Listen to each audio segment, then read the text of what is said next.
Welcome to our KRCG 13 Football Friday Night Online Preview. This is week number 4 of the high school season. A new number 1 in our Mid-Missouri Prep Power Poll for the big schools.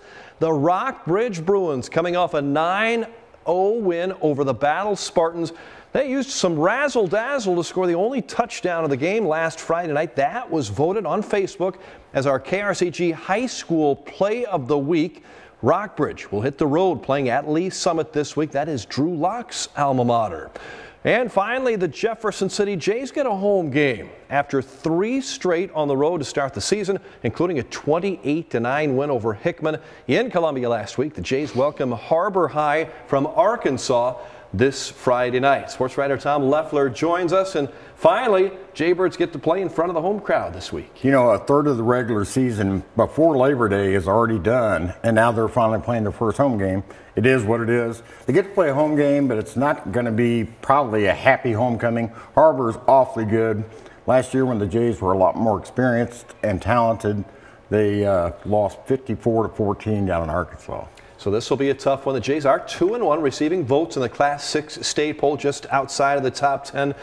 They get SLU next week. After that, all state ranked teams. So, Tom, this is a very tough schedule again for Jeff City High. Nothing new. One of their 2 wins going into this week was against McClure North, we should note. They beat them 47-0. Right. Pretty impressive, but just to note, McClure North has yet to score a point. Not only 0-3, but with 3 shutouts. Ouch. They lost to Kirkwood, but, you know, they didn't get blown out against the defending state champions. Columbia Hickman is better, and that game reflected it. You know, they made it a game. And, yeah, they always play a tough schedule, and this year is no different. Jays play well at Hickman last week, good enough to win, and I thought they showed some pretty good signs of being a good team. Well, they did. You know, again, Hickman is better. Right. And Helias, we're going to talk about them in a minute, better watch out. But, yeah, it was a 21-9 game. They scored late to put that game away.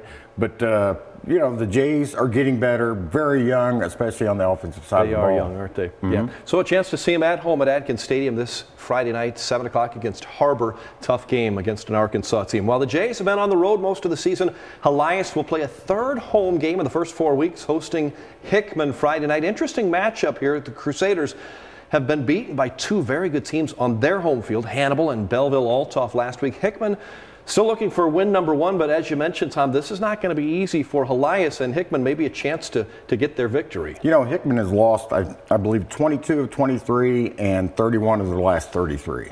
But they are much better. I think and they Helias better watch out. This is a big game for Helias, or they could go winless at home. In that beautiful new stadium. Yeah, Ouch. in that beautiful new stadium. They don't want to wait till 2018. Sure. Hickman's better. Their only other scheduled home games against Rockbridge. We know how good they are. So this is a huge game for Helias. You know, they could have another game at home in districts. Right. We'll have to wait and see, but it's a big, big game for Tim Rulo and Helias. It is, and it's no knock against Helias in that they have scheduled an awfully tough home slate this year. Hickman, a bigger school, and but this is by far their best chance at getting a win, I suppose, when you look at them all. Yeah, when you look at all 4, definitely their best chance. Hannibal's had their number. Belleville-Altoff's awfully good. Kudos to the Crusaders for really, that game went down to the final play. Yeah, it did. You know, an improbable final play after recovering an onside kick with about 10 seconds left. But they played well. They played smart because they knew they couldn't get in a shootout with Belleville. They drained the play clock. They really shortened the game, and good for them. They played the game they wanted to play, just fell a little short. All right, we'll see who gets the win this Friday night. Interesting tri-county matchup in Wardsville. A pair of 3-0 teams. Blair Oaks, you'd expect them to be 3-0. Eldon, 3-0 also for the first time in a long time. Falcons won on Friday night at Versailles-Baton. They lost their starting quarterback, Nolan Hare, for a while. You know, there's nothing funny about this, but Nolan Hare has a hairline fracture out 6 to 8 weeks in his lower right leg. It was just a football play. Terry Walker called it. They're going to have to turn to a freshman. And the timing couldn't be worse as far as the schedule goes because Eldon is awfully good. They got, I believe, 9 starters back on offense, 10 on defense, very experienced. Shannon Jolly has his best team down there in quite a while. You know, this freshman kid, Cade, completed 10 of 19 passes when he came in. So it's not like they just went in a shell with this new kid.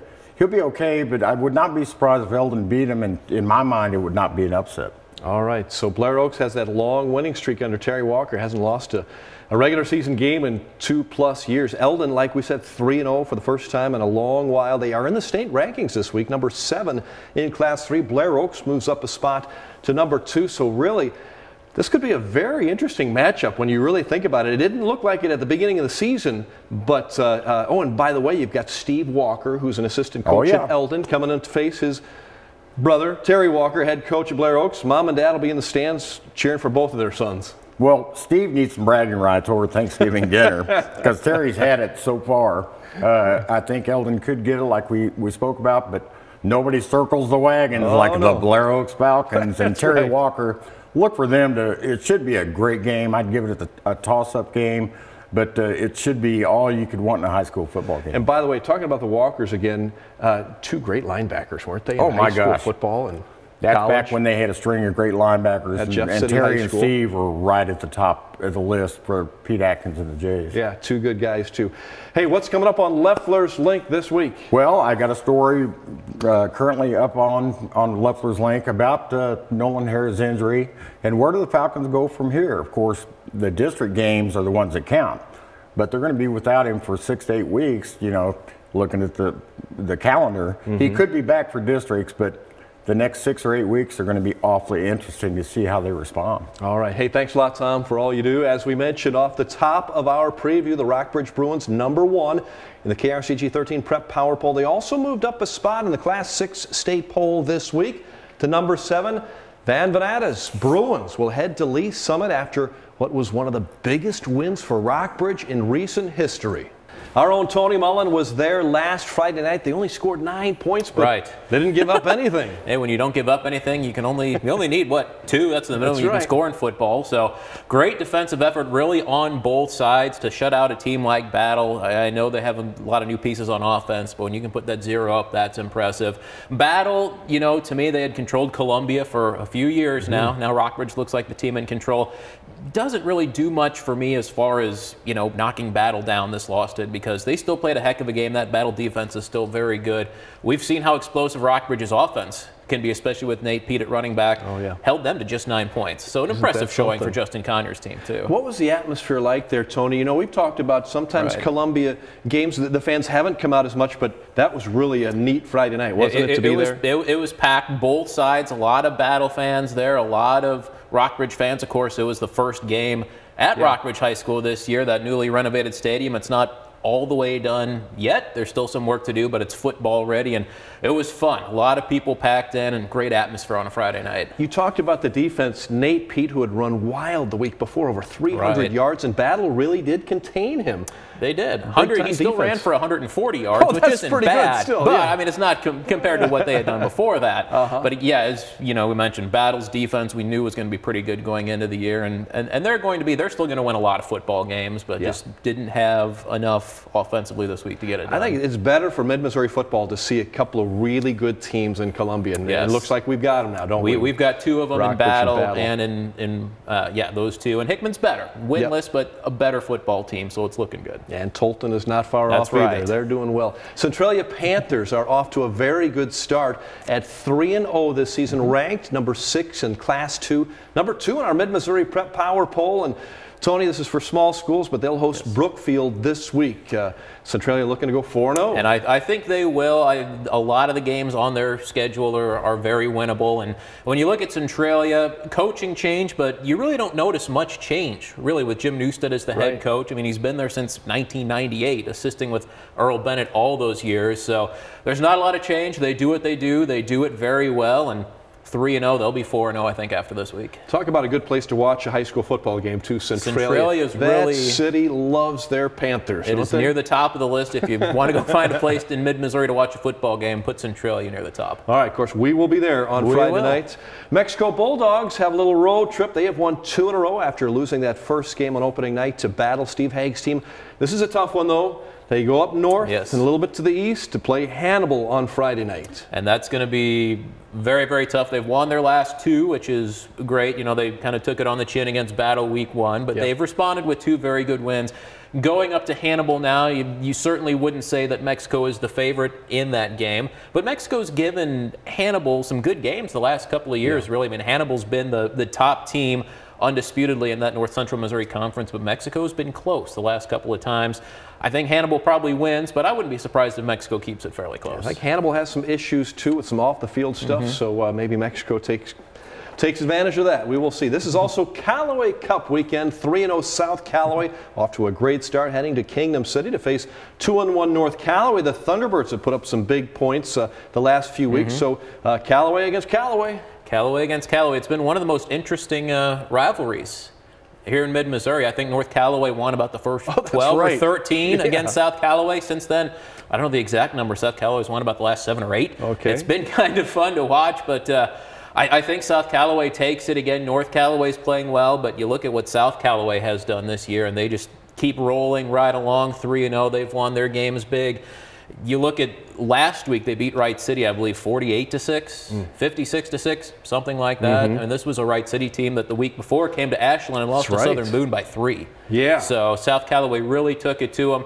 I think the Bulldogs keep that winning streak going in the Callaway Cup game. Did you see some of those plays at South Callaway? I mean, our camera was only there for a little less than a half, but my gosh, every scoring play we had was razzle-dazzle, something different, and that's got to be fun to go watch a football game when you really don't know what they're going to do. They have been a fun team to watch the last several years, and you know, Tim Rillo did a great job building that program up, and Zach Hess has just taken it and run from there. They haven't really skipped a beat. Yeah, another good place to watch football, but they'll be traveling over to North Callaway to play the T-Birds this week. And Tony, you've been the guy who compiles our Prep Power Poll every week. You get to work with all of our illustrious sports writers and broadcasters around the area. We thank them for helping us out and voting every week. But any surprises as week 3 finishes up and we go into week 4? There haven't been really many surprises, no. You know, you can make arguments for, maybe teams to shift around a little bit in the small school poll. Or this week, I believe we have Centralia number 2, Eldon number 3, South Callaway number 4. Those are all very quality teams. And,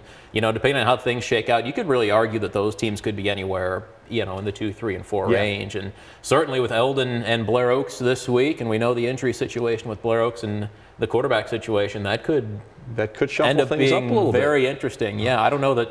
I remember the last time Blair Oaks wasn't number 1 in our power poll. I think ever since we've been doing it, huh? It might be, but if they lose this game, don't be surprised if Eldon moves up. But don't put that L in there yet. Blair Oaks, a very good football program despite some injuries. You talked about Battle. I'm sorry, Tony. Battle had been number 1 in our Prep Power poll all season long, right? Really, and all year last year, I believe, too, or at least most of the year. They were undefeated last year, and they had been number 1 since the start of this season. Fall to number 2 this week, which, I think that's where they belong. They're ahead of Jefferson City a little bit. If you put those two teams together right now, I'd probably take Battle. But again, it's a long season. We'll see what happens. They will play head-to-head. They will play head-to-head late in the year. So those head-to-head games always determine but Rockbridge is number 1 for the first time in our Prep Power poll. Rockbridge number 1 for the first time ever, and they have easily earned it. Boy, they have. Congratulations. All right, thanks a lot, Tony. All right, you bet. You bet. We will see you on Friday night. Other games we'll be watching this week. The California Pintos go back-to-back wins. They try on the home field against Versailles. Meanwhile, the Father Tolton Trailblazers. We touched on the Blazers coming off their first win of the season. It was a good one over Fulton last week. Chad Masters and the Blazers head to Boonville. Osage on the road at Warsaw, looking to go 3-1 on the young season. Owensville goes down to St. James. That's an interesting game that we'll have for you on Friday night. Other home games for Tipton, Westran, and Camdenton. And a big rivalry game in Ashland this week. The Southern Boone Eagles will host Hallsville. 2 schools that go at it in every sport, and that's where we will be live for our Football Friday Night preview at 5 and 6. We'll be joined by the Southern Boone Band, always good, the cheer squad, and the Eagle mascot. Then join us for all the scores and highlights, 10:15 on KRCG 13's Football Friday Night.